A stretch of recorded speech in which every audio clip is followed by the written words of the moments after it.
వచ్చాడు. సో ఈ 17వ అధ్యాయంలో ఆ మహావేశ్య అనగా అబద్ధ మతాన్ని క్రియేట్ చేసి క్రీస్తు విరోధి కావచ్చు, అబద్ధ ప్రవక్త కావచ్చు, వాళ్ళు 7 ఏళ్ల శ్రమల కాలంలో దాన్ని మరీ ఎక్కువగా చేసి ప్రజలందరినీ మరి విగ్రహారాధన వైపుకు మళ్ళించి దేవునికి రావాల్సినటువంటి మహిమను డైవర్ట్ చేసి మరి అది ఎక్కువ స్థితిలో ఉన్నటువంటి కారణాన్ని దేవుడు ఇక్కడ ఆ మహావేశ్యతో ఆ మతపరమైనటువంటి వ్యవస్థను దేవుడు పోలుస్తూ ప్రాముఖ్యంగా ఆ మత వ్యవస్థ అంతా కూడా 7 ఏళ్ల మహాశ్రమల కాలంలో ఎండ్ అయిపోతుంది. బబులోను మరి బాబేలు గోపురం దగ్గర నుంచి స్టార్ట్ అయినటువంటి ఐడాలట్రీ అంటారు. ఐడాలట్రీ అంటే విగ్రహారాధన. ఆ విగ్రహారాధన రకరకాలుగా జరుగుతూ ఉంది. మరి ఆ విగ్రహారాధన 7 ఏళ్ల శ్రమల కాలం ఎండింగ్కి వచ్చేసరికి మరి క్రీస్తు విరోధి అబద్ధ ప్రవక్త యొక్క మతమంతటిని కూడా దేవుడు నిర్మూలన చేసేటటువంటి దాన్ని యోహానుకి దేవుడు ఒక మహావేశ్యతో చూపించి ఆ మహావేశ్యగా ఉన్నటువంటి ఆ మహావేశ్య యొక్క భయంకరమైనటువంటి మరి వినాశనాన్ని అలాగే గొప్ప ఓటమిని మనం ఈ 17వ అధ్యాయం అంతటిలో కూడా మనము జ్ఞాపకం చేసుకుంటాం. కనుక మరి ఆ మత్తులో, ఆ మహావేశ్య అనేటటువంటి మత్తులో పడిపోయి చాలా మంది వ్యభిచారులుగా తయారయ్యారు. బైబిల్లో ఈ మహావేశ్య లేకపోతే వ్యభిచారిణి అని మనం చూస్తున్నది భౌతికమైనది కాదు, ఆధ్యాత్మికమైనది. యేసుక్రీస్తుని కాకుండా, ఒక్కడే పురుషుడైన యేసుక్రీస్తుని కాకుండా ఎవరైతే ఏ విగ్రహాన్ని ఏ మతాన్ని కలిగి ఉన్నా అదంతా కూడా 7 ఏళ్ల శ్రమల కాలంలో యునైట్ అవుతుంది. ఓల్డ్ వన్ రిలీజియన్గా మారిపోతూ ఉంటుంది. ప్రపంచ ఏక మతం అనేది అవుతూ ఉంటుంది. ఆ టైంలో దాని యొక్క నిర్మూలన ఎండింగ్ వచ్చేసరికి అయిపోతుంది. ఆ మత్తులో చాలామంది పడిపోయారు 7 ఏళ్ల మహాశ్రమల కాలంలో. 17వ అధ్యాయం 6వ వచనంలో మనం జ్ఞాపకం చేసుకుంటే, మరియు ఆ స్త్రీ అంటే ఇక్కడ ఇంకో స్త్రీ వేశ్య, మతపరమైనటువంటి వ్యవస్థ. ఆ స్త్రీ పరిశుద్ధుల రక్తం చేత, యేసు యొక్క హతసాక్షుల రక్తం చేతను మత్తిల్లి ఉండుట చూచితిని, నేను దాన్ని చూచి బహుగా ఆశ్చర్యపడితిని.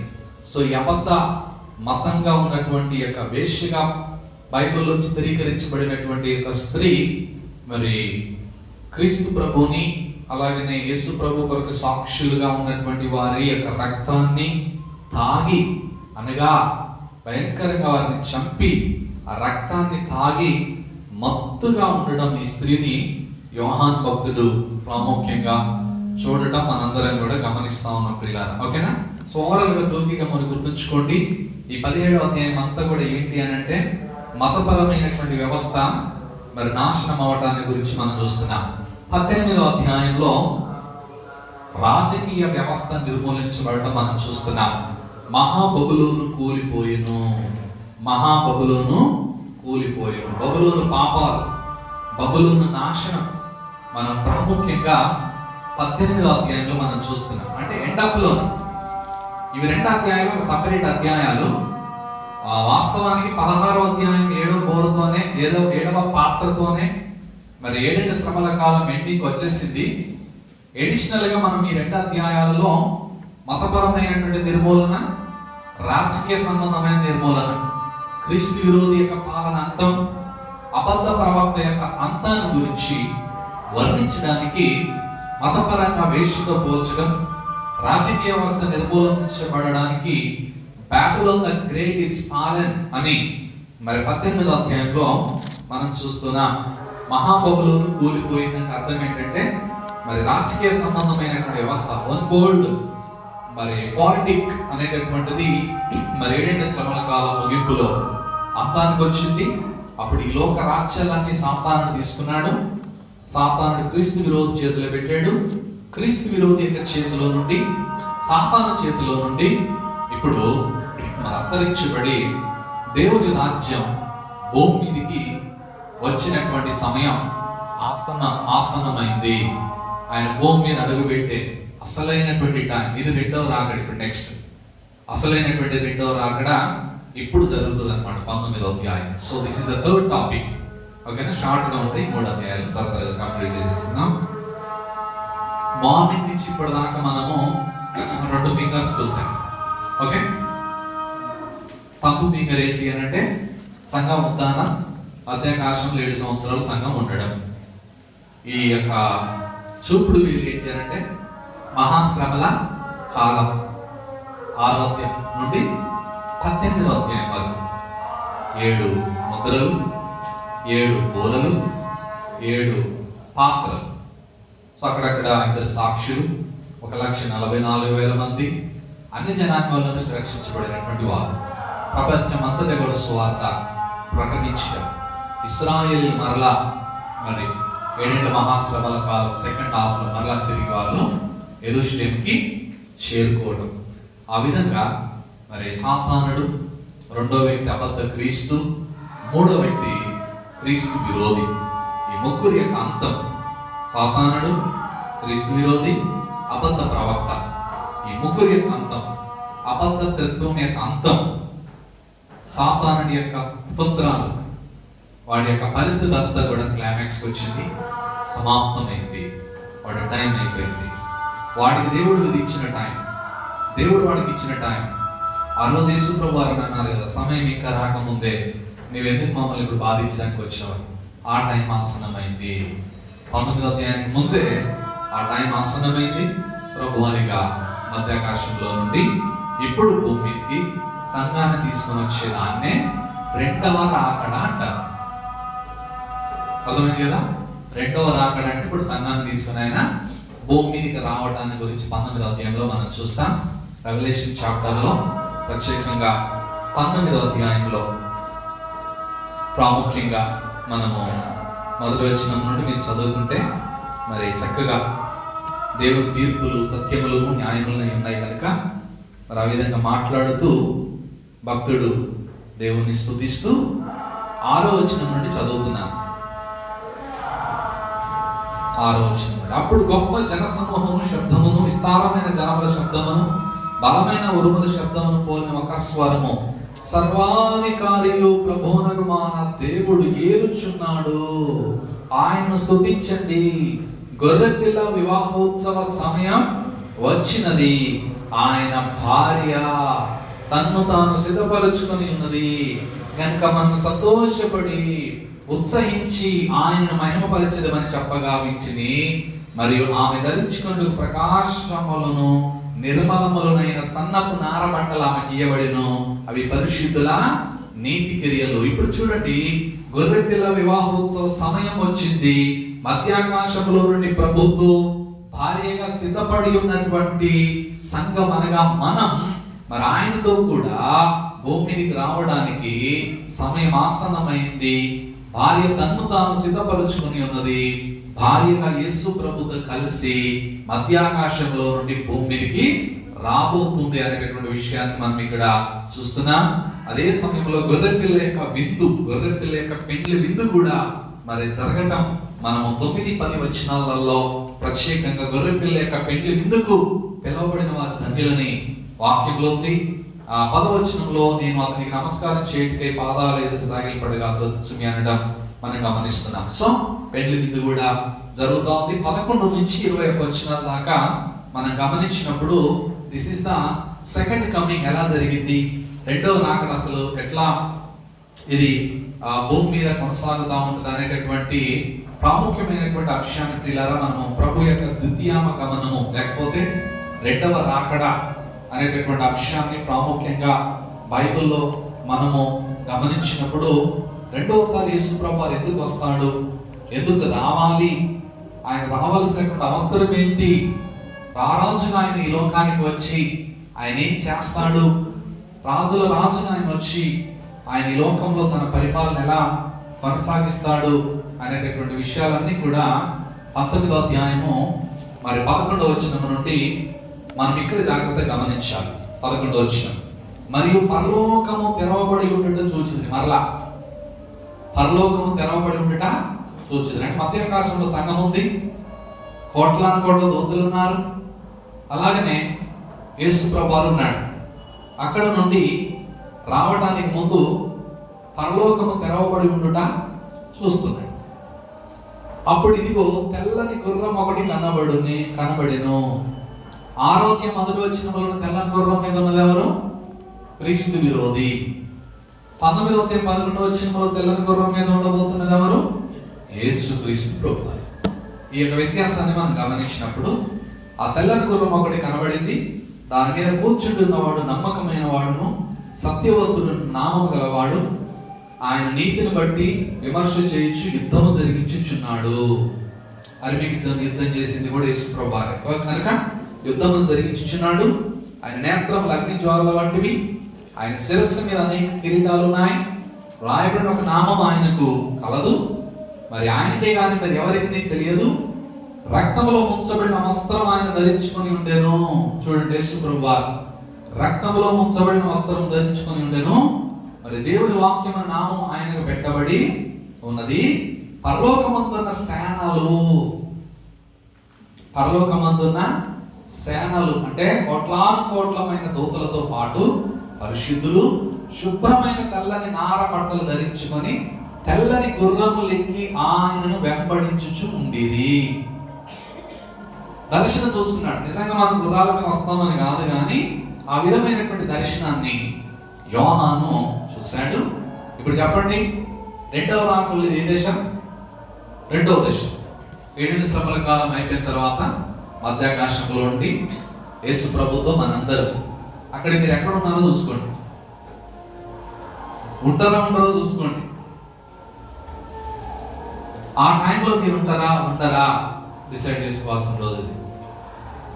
ఆయనతో మనం వస్తామా? ఆ గుంపులో మనం లేకపోతే అంతే సంగతి. అక్కడ లేకపోతే మనం ఎక్కడ ఉంటాం చెప్పండి? పాతాళంలో. If you miss on the crowd, ఆ గుంపులో నీవు లేకపోతే, అక్కడ మిస్ అయితే నువ్వు ఉంటే ఇంకొక స్థలం ఉంది, అదే పాతాళం. అది 1000 సంవత్సరాలు గడిచిన దాకా తెరవబడదు, యాతన పడుతూనే ఉండాలి. 1000 సంవత్సరాలు అయిన తర్వాత అక్కడ ఉన్న వాళ్ళు ఏమవుతారు, ఎప్పుడు వేస్తారు అనేది మనం నెక్స్ట్ దాంట్లో చూస్తాం. కనుక మధ్యాకాశంలో 7 సంవత్సరాలు మనకి బహుమతులు, మెప్పు, వివాహోత్సవము, విందు ఇదంతా కూడా అయిపోయిన తర్వాత సంతోషించి ఎంతో ఆనందించి మనకి టైం పెద్దగా అనిపించదు అక్కడ. ఎందుకంటే వీఆర్ అవుట్ ఆఫ్ టైంలో వెళ్ళిపోతాం కనుక, మనం సమయానికి అతీతులకు వెళ్ళిపోతాం కనుక మనకి ఇంత టైమా అని అనిపేది. ఈ రోజు అంటే మార్నింగ్ నుంచి ఇప్పటిదాకా ఇంత టైం మనకు వచ్చినదని ఫీలింగ్ అవుతుంది మనకు. కానీ మనం మధ్యాకాశానికి వెళ్ళిన తర్వాత, ఆ నిత్యత్వంలోకి వెళ్ళిన తర్వాత, ఆ మహిమ శరీరంలోకి వెళ్ళిన తర్వాత we are out of time, we are out of this world system. ఈ లోకానికి అవతలు ఉంటాం, ఈ సమయానికి అవతలు ఉంటాం. అందుకోసం బైబిల్లో ఉంది, దేవుని దృష్టికి 1000 సంవత్సరాలు ఒక్క దినము వలె. ఒక్క దినం 1000 సంవత్సరాల వలె. అర్థం ఏంటి అని అంటే, మన జీవిత కాలం అంతా దేవుని దృష్టికి రాత్రి ఎంతని ఒక జాము వలె ఉన్నది అని ఎందుకు వర్ణించబడింది బైబిల్ అంటే, ఆయన కాలాతీతుడు, మనము కాలంలో ఉన్నవాళ్ళు. మన దేవుడు కాలాతీతుడైనటువంటి దేవుడు 33.5 సంవత్సరాలు కాలంతో స్నేహించాడు. మనలాంటి స్వభావాన్ని, మట్టి దేహాన్ని ధరించాడు. మనం రక్త మాంసములలో ఉన్నాము కనుక మన పాపములకు క్షమాపణ కలిగించడానికి యేసుక్రీస్తు ప్రభువారు కూడా పాపము లేనివాడుగా రక్త మాంసములోనికి వచ్చి మన పాపమునకు ఆయన శిక్ష మన శరీరమందు విధించుకొని ఆయన మనల్ని విడిపించి సమయంలో నుండి మరలా ఆయన బయటికి వెళ్ళాడు. మనం కూడా ఈ సమయంలో నుండి, ఇప్పుడు చర్చిలోంచి వచ్చి మాకు బయటికి ఎలా వెళ్తామో, మనం కూడా ఒక రోజున ఈ సమయంలో నుండి, ఈ లోకంలో నుండి, ఈ దేహంలో నుండి మనం బయటపడతాం. మనము ఈ దేహంలో నుంచి బయటపడతాం. మనం ఈ గుడారాన్ని విడిచిపెడతాం. ఈ గుడారం మంది కాదు, ఈ దేహం మంది కాదు, ఇది మట్టిలో నుంచి వచ్చింది. మనం లోపల ఉన్నాం. ఇదే నేను అనుకోవద్దు, మనం ఈ దేహం అని నేను అనుకోవద్దు. ఈ దేహం వేరు, ఆ దేహంలో ఉన్న నువ్వు వేరు అనేది నువ్వు జ్ఞాపకం చేసుకోవాలి.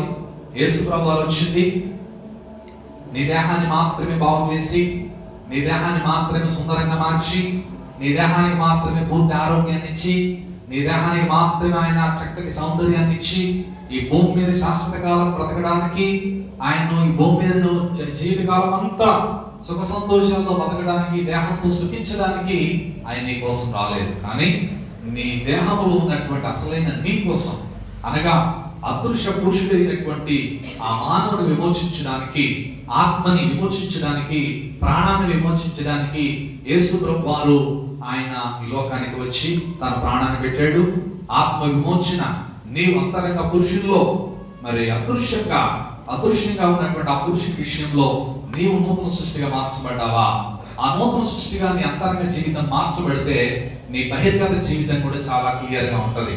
అంతరంగంలో మార్పు లేకపోతే బహిరంగ జీవితంలో అది కనబడుతుంది. అంతరంగ జీవితము కరెక్ట్ గా ఉంటే బహిరంగ బాడీలో నీ జీవితంలో చాలా మార్పులు కనబడతాయి. ఆ మారు మనసు తగినటువంటి ఫలాలు కనబడతాయి. నీ మాట వేరే ఉంటది, నీ చూపు వేరే ఉంటది, నీ క్రియలు వేరే ఉంటాయి, నీ అడుగులు వేరే ఉంటాయి, నీ ఆలోచనలు వేరే ఉంటాయి.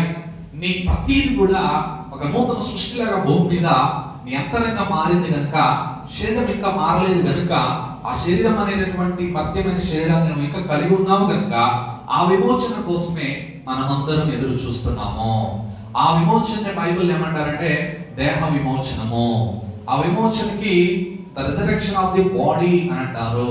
నేను మార్నింగ్ చెప్పాను, మనము వస్త్రహీనులుగా ఉంటాం, వస్త్రం ధరించిన వారుగా మనము ఉంటాం.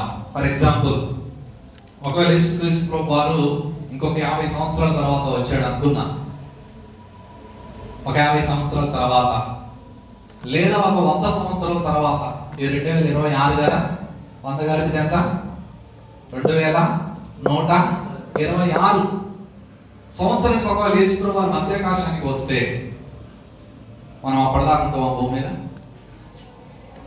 40, 50, 60 సంవత్సరాలు ఉన్న వారందరూ ఇంకొక 20, 30, 40 సంవత్సరాలు బ్రతికి వారి శరీరం మట్టిలోకి వెళ్తుంది. నిన్ను ఎక్కడో ఒక దగ్గర సమాధి చేస్తారు, నిన్ను బాక్స్లో పెడతారు, నీకోసం ఒక పాట పాడతారు, నీకోసం పాస్టర్ ఉంటే మరి ప్రేయర్ చేస్తాడు, నీకు సమాధి కార్యక్రమం చేస్తారు, నిన్ను చూడడానికి అందరు వస్తారు, నీకోసం నీ బంధువులు, నీ పిల్లలు, నీ కుటుంబం వారందరూ ఏడుస్తారు, నేను తీసుకుని వెళ్ళి బాక్సులు పెడతారు, బాక్సులు తీసుకుని వెళ్ళి మట్టిలో పెడతారు. ఆ బాక్సులో ఉన్నటువంటి ఆ శరీరం లేట్ అవుతా ఉంటే, యేసుప్రభు మధ్యాకాశానికి రావడం లేట్ అవుతా ఉంటే శరీరం కుళ్ళి కృషించిపోతా ఉంటుంది, ఎముకలు మాత్రమే మిగులుతాయి. ఇప్పుడు మనమగాలని చనిపోయిన వారి శరీరాన్ని మనం చూడాలనుకుని ఒకవేళ సమాధి దగ్గరికి వెళ్ళి చేయకూడదు అలా. ఒకవేళ వెళ్ళి అదంతా బయటికి తీసి ఆ పెట్టెని ఓపెన్ చేసి చూస్తే ఆ శరీరం ఉండదు, కేవలం స్కెలిటన్ మాత్రమే, పురుగులతో పట్టినటువంటి ఆ స్కెలిటన్ మాత్రమే ఉంటది. అయితే యేసుప్రభు వచ్చే టైంకి మనం కూడా అలాంటి స్థితిలో ఒకవేళ మట్టిలో ఒకవేళ ఉండి కేవలం ఎముకల గూడు మాత్రమే మిగిలి, కేవలం మరి స్కెలిటన్ మాత్రమే మిగిలి ఆ బోన్లో లేకపోతే ఆ విధమైనటువంటి మరి బాక్స్ లో ఉన్నటువంటి మనం యేసుప్రభు వారు మధ్యాకాశంలో వచ్చే టైంలో ఒక శబ్దం వినబడుతుంది. మృతులైన వారందరూ శబ్దాన్ని వింటారు, చనిపోయిన వారందరూ శబ్దాన్ని వారు వింటారు. ఎవరు? ఆత్మలుగా పరదైసులో ఉన్న వారు విని వెంటనే వారి యొక్క దేహాలు గుళ్ళిపోయినటువంటి ఎముకల దేహం కాస్త ఇన్స్టెంట్ గా మహిమ దేహంగా మారుతుంది. నేను పరీక్షించుకోవాలి, నన్ను నేను పరీక్షించుకుంటాను, మనందరం పరీక్షించుకోవాలి చాలా సీరియస్ గా. మన జీవితాలలో జరిగితే రెండిట్లో లేదు నమ్మది జరగాలి, మూడోది జరగకూడదు. ఏం జరగాలి? ఒకవేళ ఆయన రావటం నేను చెప్పినట్లుగా 2126వ సంవత్సరంలో ప్రభు మధ్యాకాశానికి వస్తే ఇక్కడ కూర్చున్న మనందరి పరిస్థితి, ఇంక్లూడింగ్ మా పిల్లలతో సహా, మీ పిల్లలతో సహా, 100+ వాళ్ళు ఉన్న ఏజ్ ఒక 10-15 వేసుకుంటే 110-15 సంవత్సరాల వరకు బతకదు. 70-80 మహా అంటే 90. 100 ఒకవేళ మనము కలుపుకున్నప్పుడు మనందరి పరిస్థితి ఏంటి? Add 100 years to your life if you want. నువ్వు ఒకవేళ జీవితంలో 100 సంవత్సరాలు యాడ్ చేసుకోవాలనుకుంటే నువ్వు ఎక్కడుంటావు? ఆ 100 సంవత్సరాల లోపు నీ నివాస స్థలం నీ ఇల్లు కాదు, నువ్వు కట్టుకున్న ఇల్లులో నిన్ను ఉంచదు. నువ్వు ఎన్ని లక్షలు పెట్టి నువ్వు ఇల్లు కట్టుకున్నా నీకంటూ ఒక ఎండింగ్ దేవుడు, నాకు ఒక ఎండింగ్ దేవుడు. దానికి మనం ప్రిపేర్ అవ్వాలి. ప్రిపేర్ అవ్వకపోతే మన చర్చికి రావడం వేస్ట్, వాక్యం వినడం వేస్ట్, ప్రేయర్ చేయడం వేస్ట్, పాటలు పాడటం వేస్ట్. ఇంత టైం కూర్చోవడం వేస్ట్. ఇదంతా టైం పాస్ కోసం కాదు, చాలా సీరియస్గా మనం ఆలోచన చేయాల్సిన, విశ్వాస తీవ్రతని పెంచుకోవాల్సిన, నిరీక్షణలో బహుబలంగా ఎదురు చూడాల్సినటువంటి విషయాలు ఇవన్నీ కూడా. రాకడ ప్రపంచమంతా ఎదురు చూస్తూ ఉంది. ఆయన కోసమే చాలా మంది ప్రాణాలు ఇచ్చారు, బలైపోయారు, హతసాక్షులుగా మారారు. మనకంత గొప్ప జీవితం లేకపోయినా అనుకున్న దాంట్లో నమ్మకంగా మనం జీవించగలుగుతున్నామా లేదా, మిగిలిన జీవితం ప్రభు కొరకు మనం ఖచ్చితంగా నిలబడగలుగుతామా లేదా, మనం ఈ లోకం మీద ఆశలు పెట్టుకుందామా, ఆ ప్రభు వారి మీద ఆశలు పెట్టుకుందామా, ఈ లోకం మీద ఆశలు పెట్టుకుందామా, పరలోకం మీద ఆశలు పెట్టుకుందామా, ఈ లోకంలో మరి సంపద కోసం మనము కష్టపడదామా, అక్షయమైనటువంటి దానికోసం కష్టపడదామా, మనము మరి ఈ లోకంలో ఉన్నటువంటి వాటి మీదనే మనము మక్కువ పెంచుకుందామా, ఈ దేహం మీదనే మనం ఎక్కువగా పెరిగిని పెంచుకుందామా, ప్రభువారు మనకి ఇవ్వబోతున్నటువంటి ఆ మహిమ కలిగినటువంటి దేహాల కోసం మనము మక్కువ పెంచుకుందాం. జ్ఞాపకం చేసుకోవాలి, ఈ దేహానికి ఉండే life span only 70 or 80 years, కానీ ఆ దేహానికి ఉండేటటువంటి లైఫ్ స్పాన్ ఇటర్నిటీ. ఆ దేహం వచ్చి మరలా మనం కట్టుకుని ఇంట్లో మనం ఉండలేము, మరలా ఆ దేహంతో వచ్చి మన ఇంట్లో మనం నివాసం చేయడానికి ఉండదు. ఎందుకంటే ఆ దేహానికి దేవుడు వేరే నివాసాలు సిద్ధం చేశాడు. ఆ మహిమ కలిగినటువంటి దేహాలకు దేవుడు నివాసాలు వేరే ప్రిపేర్ చేయడానికి ఆయన వెళ్ళాడు. 2000 సంవత్సరాల కింద వెళ్ళాడు. ఆయన స్థలం సిద్ధపరిచాడు. ఆ స్థలము సిద్ధపరిచి, నివాసాలు సిద్ధపరిచి, కోట్ల మందికి అందులో నీవు ఉంటే, ఒకవేళ నువ్వు చాలా ధన్యుడివి, లేకపోతే ఈరోజు దేవుడు నీతోనే మాట్లాడుతూ మరి నీ జీవితంలో నిజంగా ప్రభు కొరకై ఈరోజు ఒక గొప్ప అద్భుతమైనటువంటి రోజుగా మార్చుకోవాలని చాలా మంది సంఘ బిడ్డలు మరి అద్భుతమైన అవకాశాన్ని ఉపయోగించుకోలేదేమో. మరలా మనం ఇలాంటి సెమినార్ జరుగుతుందో జరగదో కూడా నాకు తెలియదు కనుక ఈ విషయాలను వచ్చిన మీరందరూ కూడా చాలా సీరియస్గా జ్ఞాపకం చేసుకొని, మీ కుటుంబంలో ఉన్నటువంటి వారు నిజంగా రక్షణ ఉంది, వాళ్ళు జీవిస్తున్నారు, రక్షణ లేకుండా ఏదో జాలీగా వాళ్ళు భక్తి చేస్తా ఉన్నారా, ఆచారంగా ఉన్నారా, నామకార్థంగా ఉన్నారా జ్ఞాపకం చేసుకోవాలి. ఈ లైఫ్ లో మనకి ఏది జరిగినా కూడా దేనికైనా మనం సిద్ధపడి ఉండాలి. ఎందుకోసం అంటే మన కొరకై దేవుడు అద్భుతమైన నిత్యత్వాన్ని దేవుడు మన కొరకై సిద్ధం చేశాడు కనుక ప్రభువారు వస్తున్నటువంటి టైంలో ఆ గుంపులో నీవు నేను మరి ఉండగలిగితే, మరి ఉన్నదాన్ని బట్టి, ఉండబోతున్నటువంటి దాన్ని బట్టి, నీ స్థానాన్ని బట్టి, నీ పేరు జీవగ్రంథంలో రాయబడిన దాన్ని బట్టి నువ్వు దేవుడిని స్తుతించే వ్యక్తిగా, రోజు ఆయనకి కృతజ్ఞతలు చెల్లించే వ్యక్తిగా, లేచినప్పుడు పడుకునేటప్పుడు ఆయన నామాన్ని కనపరిచే వ్యక్తిగా నువ్వు ఉండాలని ఈ రెండవ రాకడ ప్రభువారుతో కలిసి నువ్వు కూడా మధ్యాకాశంలో నుండి ఈ భూమికి రాబోతున్నటువంటి టైంలో నువ్వు బ్రతికుంటావా? అంటే మధ్యాకాశానికి ఎత్తబడే టైంలో నువ్వు బ్రతికిన గుంపులో ఉంటావో, నువ్వు నేను మరి చనిపోయి సమాధి చేయబడే గుంపులో ఉంటామో, ఈ రెండింటిలో లేదో ఒక దాంట్లో మనం ఖచ్చితంగా ఉండాలి. మూడో పరిస్థితి మన జీవితాల్లో ఉండకూడదు. ఏంటంటే మరి విడిచిపెట్టబడి మన జీవితాలలో ఆ 7 మహాశ్రమల కాలంలోనికి మనం వెళ్ళడానికి వీలు లేదు. అట్ ద సేమ్ టైం ప్రభు నమ్మక మారు మనసు పొందక, పాపక్షమాపణ పొందక, మన అతిక్రమముల పరిహారం మనం పొందుకోకుండా, మనం దేవుని చేత నిర్దోషములు ఎంచబడకుండా, ఆత్మలో కపటం కలిగి మనం ఒకవేళ చనిపోతే నీ ఆత్మ పాతాళానికి వెళ్తుంది. ఆ పాతాళంలో కోట్ల మంది ఉన్నారు, యాతన పడుతున్నారు. ఇప్పటికీ చాలా మంది వెళ్ళారు. మరి మనకు ముందున్నటువంటి మనకి పరిచయమైన మన సమాధుల దగ్గరికి వెళ్ళి సమాధి కార్యక్రమాలు చేసిన వారందరూ కూడా రెస్ట్ ఇన్ పీస్ లేరు. వాళ్ళందరూ వాళ్ళ యాతనలో ఉన్నారనే విషయాన్ని మనం చాలా తీవ్రంగా జ్ఞాపకం చేసుకోవాలి. దేవుని యొక్క ఉగ్రతది, పాతాళంలో యాతన పడుతున్నారు.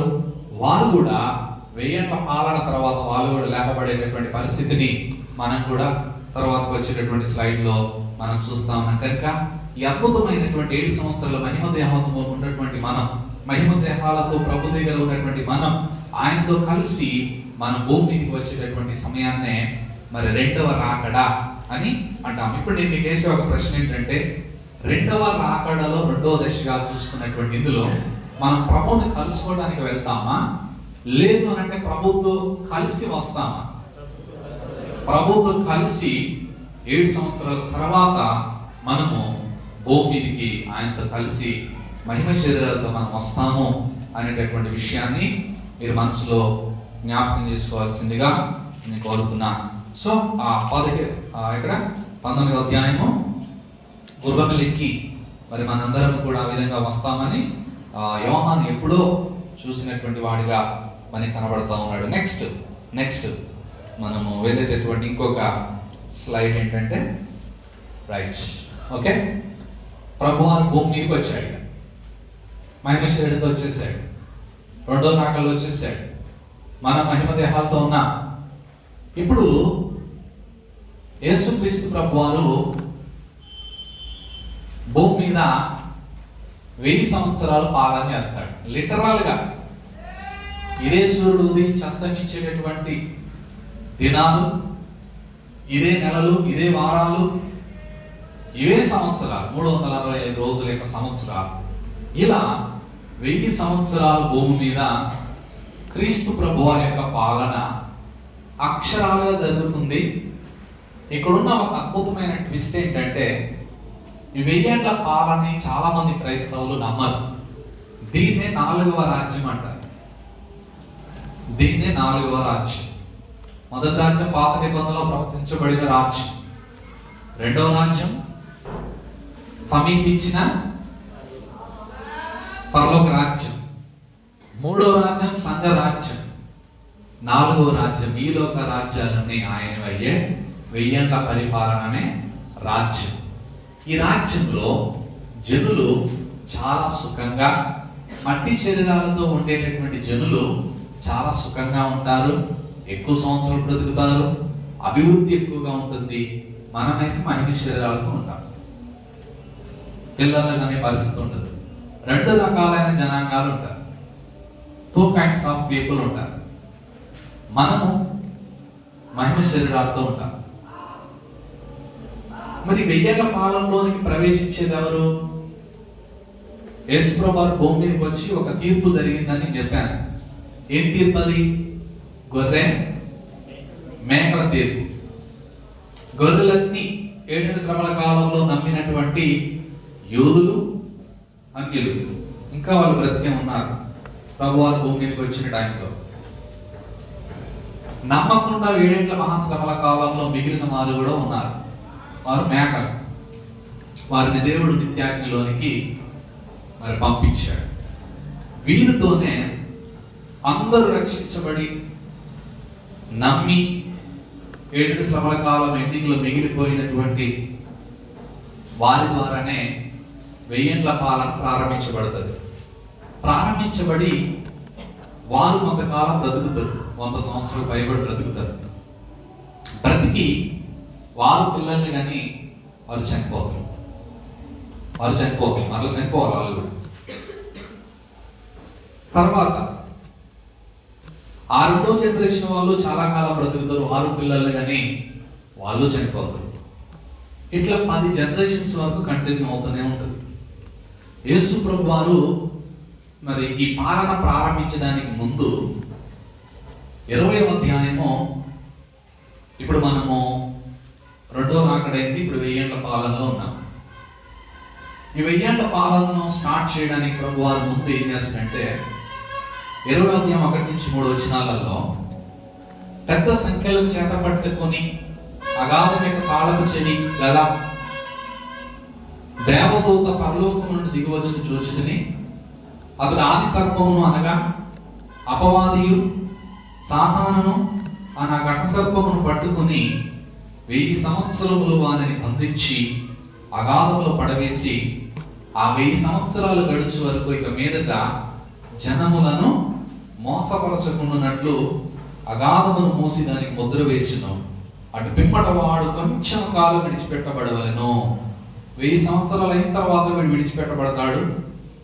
1000 సంవత్సరాల పాలన ప్రారంభంలో ఒక దేవదూత చేత దేవుడు ఈ సాతానుని, అనగా సాతానుని బైబిల్ ఎలా పిలవటం జరిగిందంటే ఆది సర్పము. చెప్పండి, సాతానునికి ఇంకో పేరేంటి? ఆది సర్పము. ఆదాము అవ్వ దగ్గరికి ఎలా వచ్చాడు? ఘట సర్పం లాగా వచ్చాడు. సాతానునికి ఇవ్వబడిన పేరు ఆది సర్పముగా, ఘట సర్పముగా ఉన్నటువంటి సాతానుని ఒక బలిష్ఠుడైనటువంటి దేవదూత, పెద్ద దేవదూత వచ్చి అగాధము లోపలికి సంఖ్యల చేత బంధించి అగాధములో పడివేయడం. 1000 సంవత్సరాల వరకు అడుగులేని అగాధంలో ఆ ఆది సర్పముగా ఉన్నటువంటి సాతానుడు పడివేయబడతాడు. 1000 సంవత్సరాలు అయ్యేంత వరకు కూడా వాడు అడుగు చేరుకోలేడు. అంత పెద్ద కాలం, అంత పెద్ద కాలంలో పడతాడు. భూమి మీద యేసుక్రీస్తు ప్రభువారు మరి నీతి పాలన, శాంతి పాలన చేస్తారు. అక్కడ సింహము గొర్రెపిల్ల కలుసున్నాయి. ఆ సింహము గొర్రెపిల్ల కలిసి పండుకుంటాయి. మరి నాగు పాములతో పిల్లలు ఆటలాడుకుంటారు.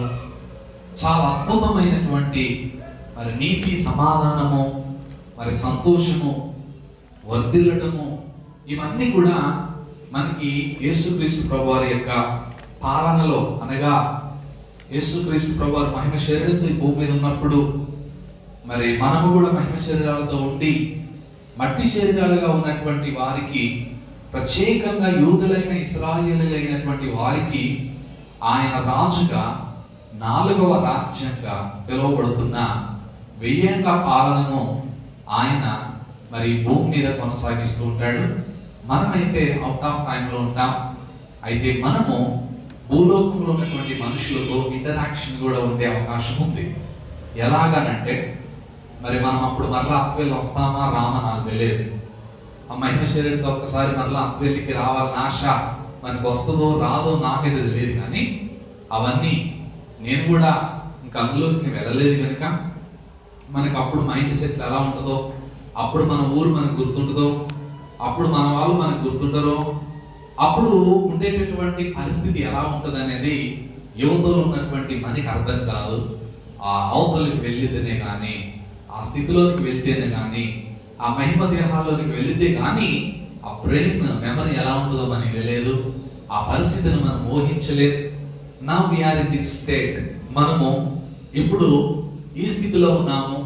పూర్ణమైనది వచ్చినప్పుడు పూర్ణము కానిది నిరర్థకమైపోతుంది అనే మాటను నేను ఆధారం చేసుకొని నేనేం చెప్పాలనుకుంటున్నానంటే, నేను మీకు ఇక ఈ విధమైనటువంటి మెమరీస్ మనకు ఉండవు కనుక పాతవి గద్దించను, సమస్తము కూడా నూతన పరచబడినటువంటి దేహాలతో మనం ఉంటాం కనుక విత్ సర్టన్ లిమిటేషన్ మనం పరిశుద్ధముగా ఏ పాపము, ఏ కల్మషము, ఏ కర్మము, ఏ విధమైనటువంటి మరి పాపపు క్రియలు లేనటువంటి పరిపూర్ణమైనటువంటి దేహాల్లోని మనం వెళ్ళిపోతాం. వెళ్ళిన తర్వాత మనకి ఎవరి మీద కోపం కూడా, వెళ్ళిన తర్వాత మనం ఒకళ్ళు తక్కువ చేసి కూడా మాట్లాడలేము. ఆ దేహాల్లోకి వెళ్ళిన తర్వాత మన అబద్ధం కూడా ఆడలేము. ఆ దేహాల్లోకి వెళ్ళిన తర్వాత ఇప్పుడు మనం కలిగి ఉన్నటువంటి రోత జీవితం, అంతరంగ పురుషుల్లో మనం ఉన్నటువంటి ఏదైతే దేవుడు పాప జీవితం అని అంటున్నాడో ఆ జీవితం అంతా కూడా చచ్చిపోవడంతోనే సమాధి చేయబడుతుంది. సమాధి చేయబడి మనం ఒక పరిపూర్ణమైనటువంటి దేహంతో, ఒక అద్భుతమైనటువంటి దేహంతో ఉండి కక్షలు, ఈర్ష్యలు, పాపపు పిల్లలుగా పిలువబడినటువంటి పాపపు శాస్త్రంలో ఉన్నటువంటి ఏ ఒక్క క్రియ కూడా మన జీవితాలలో ఉండకుండా మనం పరిపూర్ణమైనటువంటి పరిస్థితులుగా మార్చబడతాం. గ్లోరిఫికేషన్లోనికి వెళ్తాం.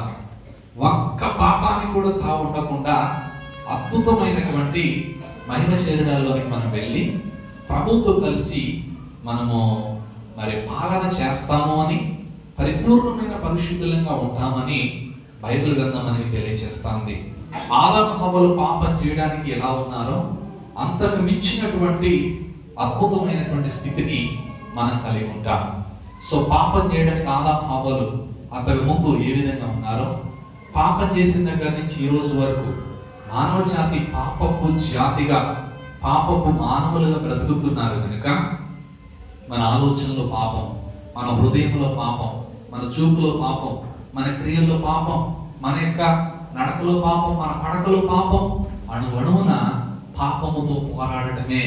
ఆత్మ విమోచించబడినప్పటికీ కూడా ఆత్మ శరీరమునకు, శరీరం ఆత్మకును మరి విరోధంగా అపేక్షించినది కనుక మనము ఎందుకు ప్రేయర్ చేయాలి, మనము ఎందుకు వాక్యం చదవాలి, మనం ఎందుకు సహవాసంగా కూడాలి, మనం ఎందుకు పాటలు పాడాలి అని అంటే మనలో ఉన్న పాపం ఇవన్నీ పెంచుకోవడానికి కాదు, ఇవన్నీ తగ్గించుకోవడానికి, వీటన్నిటి మీద విజయం పొందడానికి, వీటన్నిటి నుండి మనం విడుదల పొందడానికి మనము ఈ ఆత్మీయ పోరాటంలో, విశ్వాస జీవితంలో మనము మరి ప్రయాసపడుతూ మనం ముందుకు వెళ్తున్నాం. ఈ 2026 సంవత్సరం అనగా 31st నైట్ మనం ఒక నిర్ణయం తీసుకున్నాం. ఏంటి ఆ నిర్ణయం అని అంటే, ఆయన స్వారూప్యతలోనికి, ఆయన యొక్క మరి పోలికలోనికి మనం మార్చబడేటటువంటి అంతిమ గడియ ఏదంటే మహిమ శరీరం. దాని కొరకై మనం ముందుకు వెళ్ళాలి తప్ప వెనక్కి వెళ్ళకూడదు. ముందుకి పర్ఫెక్షన్లోనికి, పరిశుద్ధిగా మరి బెస్ట్ పొజిషన్కి వెళ్ళాలి. గుడ్, బెటర్, బెస్ట్ అన్నట్టుగా ఇంకా మనం అడ్వాన్స్గా జీవితంలో ముందుకు వెళ్ళాలి. ఆలోచనలలో మార్పు రావాలి, మాటలలో మార్పు రావాలి అని వెనకబడద్దు. ఇంకా వరస్ట్గా తయారవ్వకూడదు. మన భక్తులు వయసులో ఏజ్ పెరుగుతున్నప్పుడు మనము మన జీవితాలలో కూడా విశ్వాస లెవెల్స్ పెరగాలి, విధేయత లెవెల్స్ పెరగాలి, ఆలోచన విధానం మారాలి. ఇదే మన యొక్క అంతరంగ జీవితం యొక్క మార్పుకు దోహదపడేటటువంటి విషయం. ప్రార్థన చేసినా గర్వం తగ్గుతూ ఉండాలి, మాట తీరు మారుతూ ఉండాలి, ఆలోచన విధానం మారుతుండాలి, సర్వశక్తిలోకి వెళ్తూ ఉండాలి. ఇవన్నీ మనం గురి పెట్టుకోకుండా మనం భక్తి చేస్తే మన భక్తి గురి లేని భక్తి అయిపోతుంది. మనం చేసే ప్రార్థన గురి లేని ప్రార్థన అవుతుంది. మనం చదివే వాక్య జ్ఞానం గురి లేని వాక్య జ్ఞానం అయితే, మనం వినేటటువంటి వాక్యము గురి లేని వాక్యం వ్యర్థమవుతుంది. కనుక ఇవన్నీ మన జీవితాలలో జరగాలంటే ప్రకటన గ్రంథం 1:3 ఉంది. మరి నేను మొన్న కూడా చెప్పాను, ఏమంది? ప్రకటన గ్రంథం 1:3 ఒక అద్భుతమైన మాటతోనే ఈ ప్రకటన గ్రంథాన్ని స్టార్ట్ చేస్తాడు భక్తుడైనటువంటి యోహాను. సమయము సమీపించినది కనుక. ఏ సమయం చెప్పాలి? ఏ సమయం? ప్రభువారు మధ్యాకాశానికి వచ్చే సమయం. ఆయన మధ్యాకాశంలో నుండి 7 సంవత్సరాల తర్వాత భూమి మీదకి వచ్చే సమయం, చివరి సమయం సమీపించినది కనుక ఈ ప్రవచన వాక్యములు చదువువాడును కామా, 2 వినువాడును కామా, ఇందులో రాయబడిన సంగతులను కైకొనువారును ధన్యులు. That is ultimate goal of our reading, of our hearing. దేవుని వాక్యం చదవడం, దేవుని వాక్యం వినడం యొక్క ఉద్దేశం ఏంటంటే చెప్పేది మనము గైకొనాలి. దేవుని వాక్యం ఇలా చెప్తే మనం ఇంకొక తీరుగా చేస్తే అర్థం ఏంటి తెలుసా? మన జీవితాలలో మారు మనసు లేదు అని. వాక్యం మనకి ఈ విధంగా చెప్తున్నప్పుడు మనం ఈ విధంగానే ఉండాలి. ఆ విధంగా ఉండకుండా వేరే తీరుగా ఉంటున్నాం, వాక్యానికి డిఫరెంట్గా ఉంటున్నామంటే మన జీవితాలలో మారు మనసు జరగలేదు. మారు మనసు పొందామని వేషం వేసుకొని చాలా మంది జీవిస్తున్నారు. పై భక్తి గల వారి వలె ఉంటున్నారు, కానీ శక్తిని మాత్రం ఆశ్రయించడం లేదు. శక్తి అంటే మరలా అంతరంగమైనటువంటి శక్తి, విశ్వాసానికి సంబంధించిన అంతరంగ పురుషునికి శక్తి పొందుకోకుండా కేవలం దేహానికి మాత్రం శక్తి పొందుకుని ఎగురుతా ఉన్నారు. ఎంత ఎగిరిన అంతరంగం మారకపోతే అదంతా డూబు, అదంతా నిష్ప్రయోజనమైంది. అలాంటి మోసం నుండి బయటికి రావాలని, అత్వేదిని బయటికి తీసుకురావాలని నా యొక్క ఆశ, నా యొక్క ప్రార్థన, నా యొక్క భారం. దాని కొరకే దేవుడు ఎంతగానో మరి వాక్యం చేత మనల్ని హెచ్చరిస్తా ఉన్నాడు. కనుక మనం మనుషులతో ఉంటాం. ఈ మనుషులు కూడా 7 శ్రమల కాలంలో నమ్మి 1000 ఏళ్ల కాలంలోనికి వెళ్ళినటువంటి వీళ్ళందరూ కూడా చనిపోవాలి. మరలా చనిపోయే ముందు వీళ్ళు పిల్లలకి జన్మనిస్తారు. ఆ పిల్లలు పెద్దగా అవుతారు, పెద్దగా వాళ్ళు పిల్లలకి జన్మనిస్తారు, వాళ్ళు చనిపోతారు. మిగతా పిల్లలు పెద్దగా అవుతారు, వాళ్ళు ఇట్లా కంటిన్యూగా 1000 సంవత్సరాల భూమి మీద దేవుని నమ్మిన వారితో స్టార్ట్ అయిన మీరు కాస్త ఎండింగ్కి వచ్చేసరికి ఏమవుతుందంటే 2 గుంపులుగా మారిపోతారు, 2 గుంపులుగా అయిపోతారు. మరలా ఏ ఎండింగ్? 1000 సంవత్సరాల ఎండింగ్. మనం అవుట్ ఆఫ్ టైంలో ఉంటాం, మహిమశరీరాలతో ఉంటాం. మరి 1000 సంవత్సరాల్లో ఉన్నటువంటి ఆ పాలన ఇక ఏ విగ్రహారాధన కానీ ఎక్కువగా జరగవు. ప్రభువారే ఆయన ఇశ్రాయేలీయుల్ని యెరూషలేమును కేంద్రంగా చేసుకొని ఒలీవల కొండ మీద దిగుతాడు ఆయన. ఇంకా ప్రతి వచ్చిన డీటెయిల్ మనం స్టడీ చేయాలంటే చాలా 3 రోజులు పడుతుంది, చాలా టైం పడుతుంది. నేను ఓవరాల్ చెప్తున్నాను. యెరూషలేములో ఒలీవల కొండ మీద నుంచి ఆయన ఏ విధంగా 2000 సంవత్సరాల కిందట వెళ్ళాడు, అదే ఒలీవల కొండ మీదకి యేసు ప్రభువారు 7 శ్రమల కాలము ఎండింగ్ లో సంఘాన్ని తీసుకొని ఆయన ఒక్కడే ఒలీవల కొండ మీద దిగుతాడు. మనం జస్ట్ కొంచెం పైనుండి పోతాం. దాన్ని ఏమంటారు అని అంటే శాటిలైట్ సిటీ. యెరూషలేము నూతన యెరూషలేముగా మరి 21వ అధ్యాయంలో ఒక మాట మనం చూద్దాం.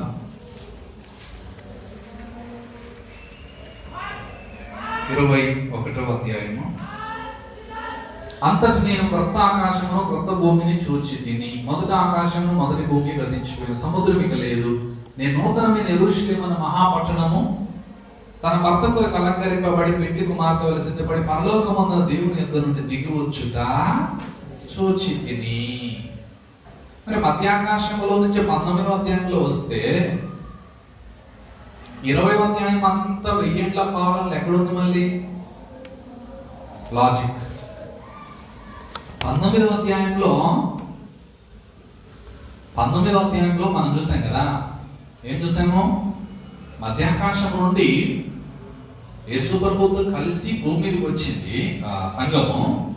యేసు ప్రభు వారు వచ్చి 1000 సంవత్సరాలు సాతాను బంధించి 1000 సంవత్సరాలు ప్రభు పాలన చేస్తా ఉన్నాడు. మనం కూడా మరి ఆయనతో భూమి మీద ఉంటే మరలా 21వ అధ్యాయం దగ్గరికి వచ్చేసరికి మరలా దిగి రావడానికి గురించి ఎందుకు మాట్లాడుతున్నాడు? ఎక్కడి నుంచి దిగి వస్తుంది?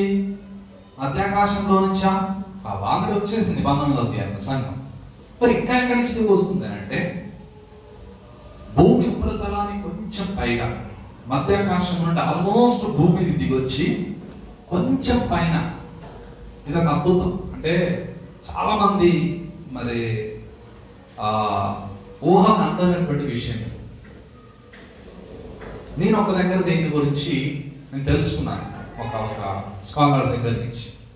ఆ 2వ వచనంలో ఉన్నటువంటి ఆ మాట, నేను అంటే యోహాను చూస్తున్నాడు, నూతనమైన యెరూషలేము మహాపట్టణం, పరిశుద్ధ పట్టణం తన భర్త కొరకు అలంకరింపబడి పెండ్లి కుమార్తె వలె సిద్ధపడి పరలోకమందున దేవుని యొద్ద నుండి దిగివచ్చుట చూచి తిని.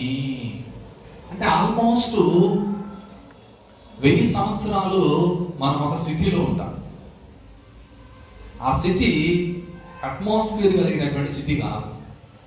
గాలి ఉండదు, వాటర్ ఉండవు, ఫుడ్ ఉండదు, క్లోతింగ్ ఉండదు, ఈ విధమైనటువంటిది ఈ బాడీ ఉండదు.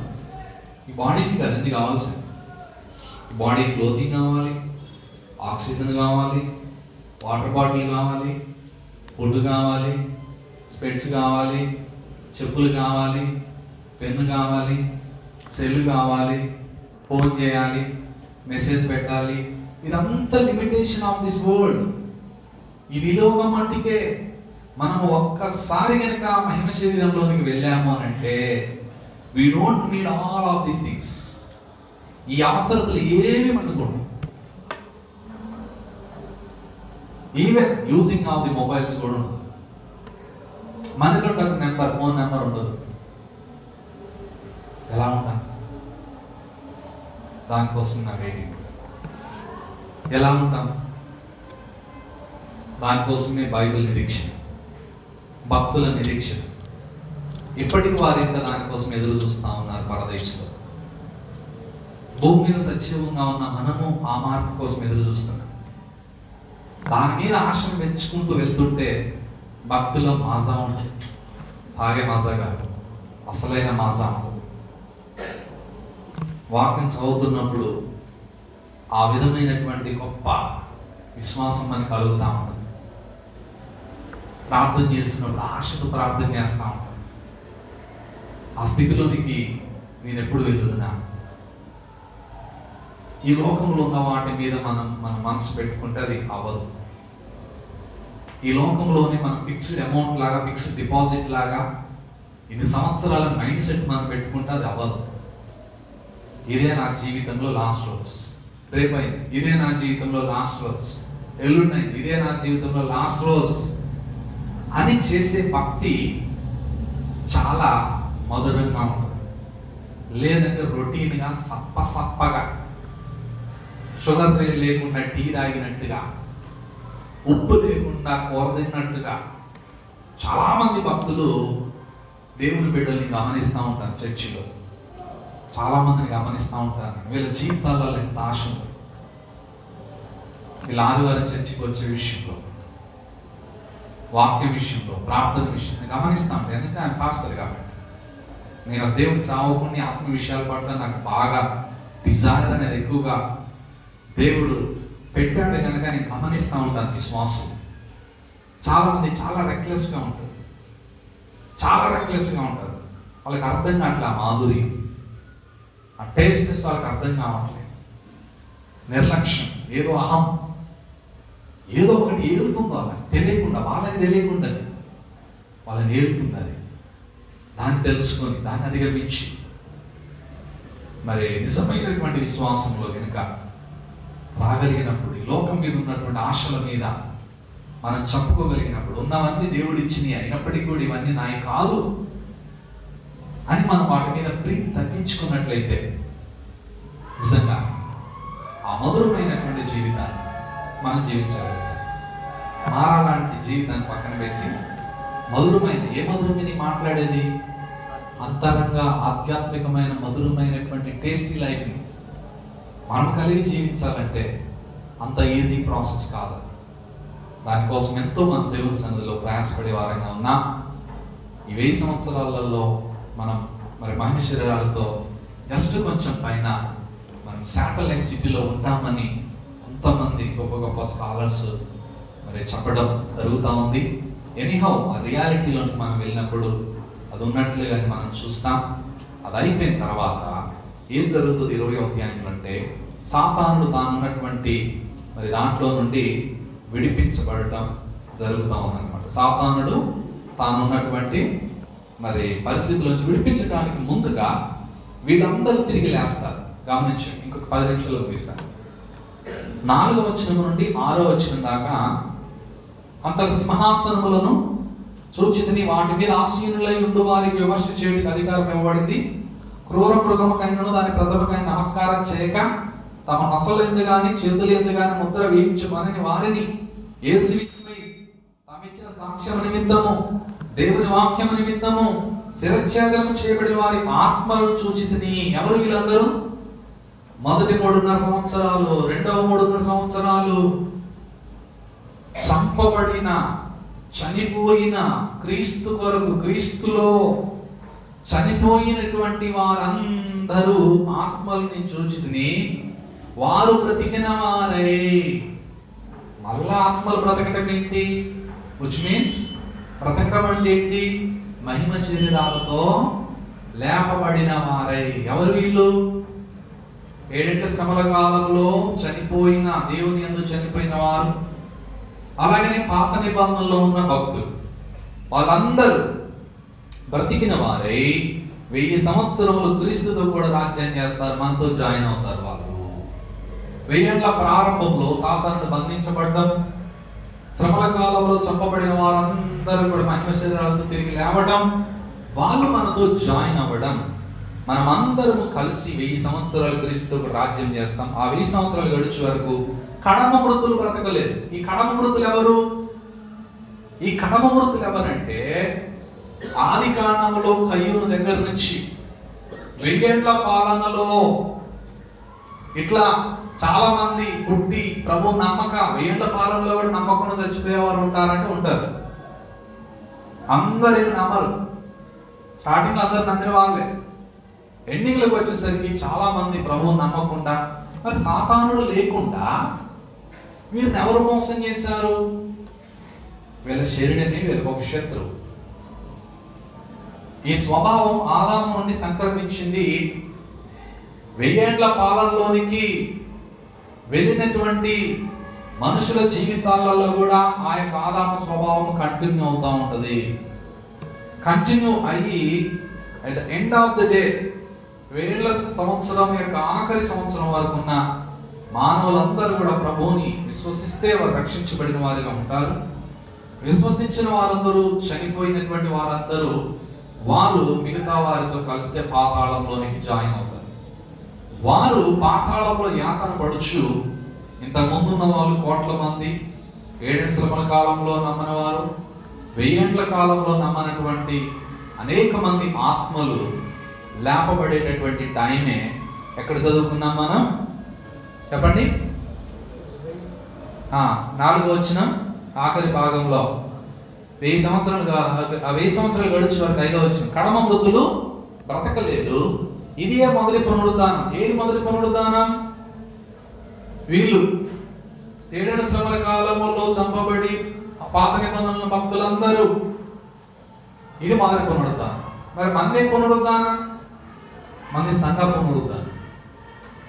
ఇది మొదటి పునరుద్ధానం. ఓకేనా? సంఘము ఉద్ధానం చెందినప్పుడే సంఘం పునరుద్ధానం అయింది. 7 సంవత్సరాలు ఆయనతో మైలు చేయడంతో మధ్యాకాశంలో. ఈ మొదటి పునరుద్ధానంలో పాల్గొందింది ఎవరు అంటే 7 శ్రమల కాలంలో ఉన్నటువంటి భక్తులు, అలాగే పాత నిబంధనలో ఉన్నటువంటి భక్తులందరూ కూడా తిరిగి లేచారు. మొదటి పునరుద్ధానం. రెండవ పునరుద్ధానం ఎవరిది అని అంటే కడమ వృత్తులు బ్రతకలేదని చూస్తున్నాం కదా, పాపులు నరకానికి వెళ్ళబోతున్నటువంటి మరి ఆత్మలుగా ఉన్నటువంటి వారందరూ కూడా మరి పునరుద్ధానం చెందేటటువంటి పునరుద్ధానాన్ని ఏమంటారంటే నాశనకరమైనటువంటి కీడు పునరుద్ధానం. దీని గురించి కొంచెం మీకు అర్థం కావాలంటే దానియేలు గ్రంథం, ఒక్క మాట ఫాస్ట్గా, దానియేలు గ్రంథం 12వ అధ్యాయము, దానియేలు గ్రంథం 12వ అధ్యాయం తొందరగా ఫాస్ట్గా 2వ వచనం. దానియేలు 12:2. మరియు సమాధుల్లో నిద్రించి అనేకులు మేలుకొనెదరు, కొందరు నిత్య జీవం అనుభవించుటకును. మొదటి పునరుద్ధానం 1000 పాలన స్టార్టింగ్ లో లేస్తారు. కొందరు నిందల పాలగుటకు 1000 సంవత్సరాలు అయిన తర్వాత పాపులుగా ఉన్నవారు నిందల పాలగుడు నిత్యం ఏలుగా ఉండటకు మేలుకొనెదరు. విచ్ మీన్స్ తిరిగి శరీరాలతో లేపబడతారు అనే విషయాన్ని చాలా జాగ్రత్తగా మనము గమనించే వారంగా ఉంటున్నాం. కీడు చేసిన వారు మేలు చేసిన వారు జీవ పునరుద్ధానము, కీడు చేసిన వారు తీర్పు పునరుద్ధానము. దానియేలు మన గురించిన పునరుద్ధానం రాయలేదు, దానియేలు తెలియదు, కేవలం కొత్త నిబంధన బోధే. అందుకోసమే we should focus on the New Testament more and more. ఎక్కువగా కొత్త నిబంధన మీద ఫోకస్ చేస్తే తప్ప మనకి సర్వసత్యం అర్థం కాదు. దానియేలుకి తెలిసింది ఏంటంటే పాత నిబంధన భక్తులందరినీ, అలాగనే 7 శ్రమల కాలం 8 సంవత్సరాల తర్వాత పోస్ట్పోన్ అయిందని కూడా తెలియదు. దానియేలుకి మధ్యలో ఎంత గ్యాప్ ఉంటుందని కూడా తెలియదు. ఎవరికి అర్థమవుతుంది కదా? 70 వారాల దానియేలు ప్రవచనంలో 69వ వారం అయిపోయేసరికి యేసుప్రభువు చనిపోతాడు. ఇంకొక వారం అంటే 7 సంవత్సరాలు కంటిన్యూ అవ్వలేదు, అది పోస్ట్ పోన్.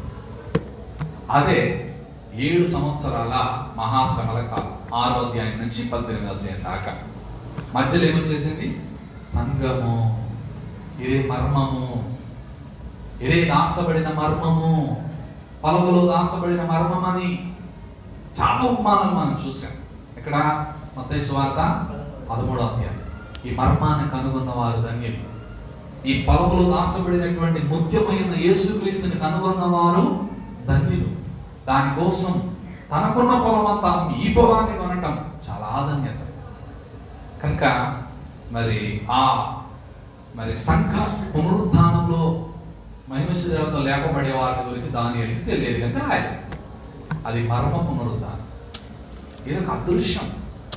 ఈ సంఘం అనేది ఒక కనబడనటువంటి చాప కింద నీరులాగా ప్రవహిస్తూ ఉన్నటువంటి సార్వత్రిక సంఘం 2026 సంవత్సరం నుండి కొనసాగుతూ భూమి మీద లేకుండా చేద్దామని ఎంతో మంది ప్రయత్నం చేశారు. యేసుప్రభువు నా సంఘాన్ని బండ మీద కడతాను, ఏది దీని ఎదుట నిలువనేరదు. That is the beauty of the church. అది సంఘము యొక్క అద్భుతమైనటువంటి మరి కార్యం. ఆ సంఘం కోసం యేసుప్రభువు ప్రాణం వేయడానికి లోకానికి వచ్చాడు. ఆ సంఘాన్ని తన స్వరక్తం ఇచ్చి సంపాదించాడు, మీరు నన్ను. కనుక ఆ విషయాలని మనం జ్ఞాపకం చేసుకొని 20వ అధ్యాయము ప్రకటన మరి మొదటి 2 పునరుద్ధానాలు మనం చూసాం. 6వ వచనం, మీ మొదటి పునరుద్ధానంలో పాలుగలవారు ధన్యులని పరిశుద్ధులై ఉందురు, అట్టి వారి మీద రెండవ మరణం అనేది అధికారం లేదంటే నరకము ఇక అధికారం లేదు. వీరు దేవునికి క్రీస్తుకును యాజకులై క్రీస్తుతో కూడా 1000 సంవత్సరములు చెప్పండి రాజ్యము చేయుదురు. ఓకే, 7 నుంచి 10వ వచనం వరకు మరలా సాతానుడు తాను చెరలో నుండి బయటకు వస్తాడు. 1000 సంవత్సరాలు అయిపోయింది. సాతానుడు తానున్నటువంటి అగాధంలో నుండి బయటకు వస్తాడు. కొంచెం కాలం వస్తాడు. వచ్చి ఇక 1000 సంవత్సరాల ముగింపుకు వచ్చేసరికి ప్రజలు మరలా కోట్ల ప్రజల మందిగా ఉన్నారు కనుక 1000 సంవత్సరాలు భూమి మీద మరలా జీవనం, మానవ జాతి మనుగడ 1000 సంవత్సరాలు ఇంకా పెరిగింది కనుక, అనేక మంది జనాలు విస్తరించారు కనుక, కాలం 1000 సంవత్సరాలు కొనసాగింది కనుక, ప్రభువును నమ్మిన వారు నమ్మని వారు ఎండ్ ఆఫ్ ది టైంలో ఉన్నారు కనుక, నమ్మని వారందరినీ ఈ సాతానుడు ఏం చేస్తాడంటే గోగు మాగోగు అని వారిని లేపి దేవుని నమ్మిన వారిపైకి యుద్ధము చేస్తాడు. అప్పుడు పరలోకము నుండి అగ్ని దిగి వచ్చి ఈ గోగు మాగోగు అని వారిని, సాతానుని, దేవుని నమ్మని వారందరినీ కూడా అగ్ని గంధకములతో గుండంలో వారిని పడివేస్తాడు. దేవుని నమ్మిన వారందరూ కూడా మహిమ శరీరాలతో తిరిగి లేపబడేటటువంటి టైంలో 11వ వచనము లాస్ట్ తీర్పు జరుగుతుంది. ఏంటి ఆ తీర్పు అని అంటే 11వ వచనం, ధవళమైన మహాసింహాసనం దాని మీద ఆసనుడై ఉన్న ఒకరిని చూచుకుని భూమి ఆకాశంలో ఆయన సముఖము నుండి ఏం చేశాయి? పారిపోయాయి. లేవు, అప్పటికి కాలిపోయింది. అగ్ని వచ్చేసింది, పైన వచ్చేసింది 10వ వచనంలోనే. దీన్ని మీరు 2వ పేతురు పత్రికలో 3వ అధ్యాయంలో కనెక్ట్ చేసుకోవాలి. మీరు అక్కడ ఏముంది?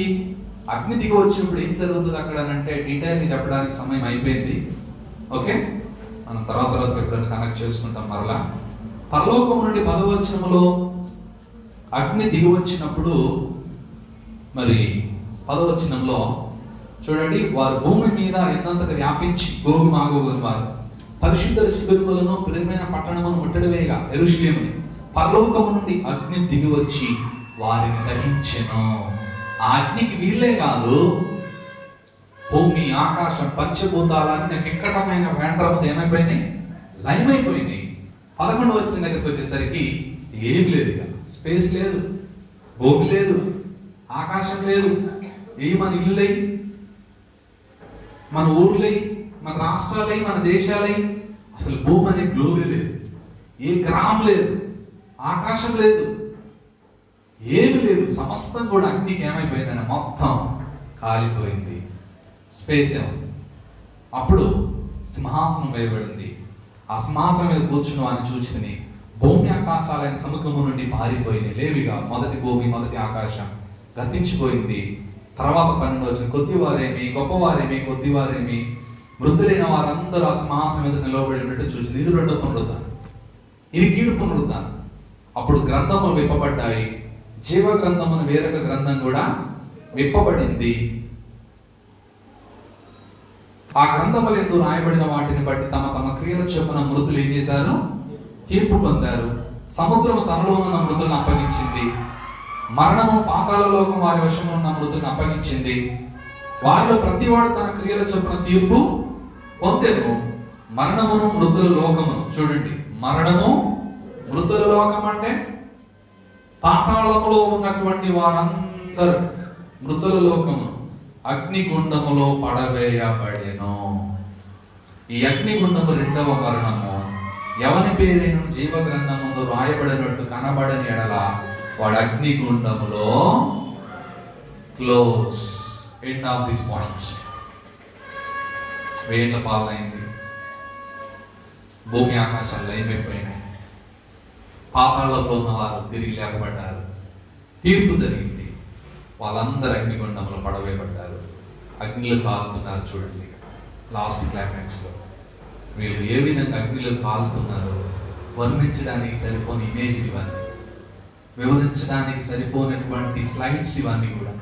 ఎలా ఉంటుందో వాళ్ళ పరిస్థితి, ఆ దేహంతో, కీడు పునరుద్ధానంతో యుగయుగాలు అగ్ని ఆరక, ఆత్మ దేహం చావక, మత్తయి సువార్తలో ఉన్నట్లుగా దేహమును చంపువానికి భయపడకండి, కానీ ఆత్మను ఇంకొక దేహాన్ని చంపువానికి భయపడండి, దేవునికి భయపడండి అని దేవుని వాక్యం మనకి చక్కగా వర్ణిస్తూ ఉంది. కనుక అగ్నిగుండంలో పడే యాతన మనోళ్ళు ఉంటే మన పరిస్థితి ఏంటి ఊహించుకోండి. ఒకసారి బాగా ఆలోచించండి. రాత్రి వెళ్ళి ప్రేయర్ చేయండి, బాగా స్వార్థ చెప్పండి.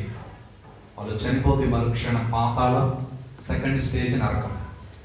పాతాళంలో ఉన్న వారందరూ నరకమే, పరదేశంలో ఉన్న వారందరూ మైన శరీరాలతో ప్రభుత్వ 1000 ఏండ్లు, తర్వాత 21వ అధ్యాయం 22వ అధ్యాయము పరలోక రాజ్యం.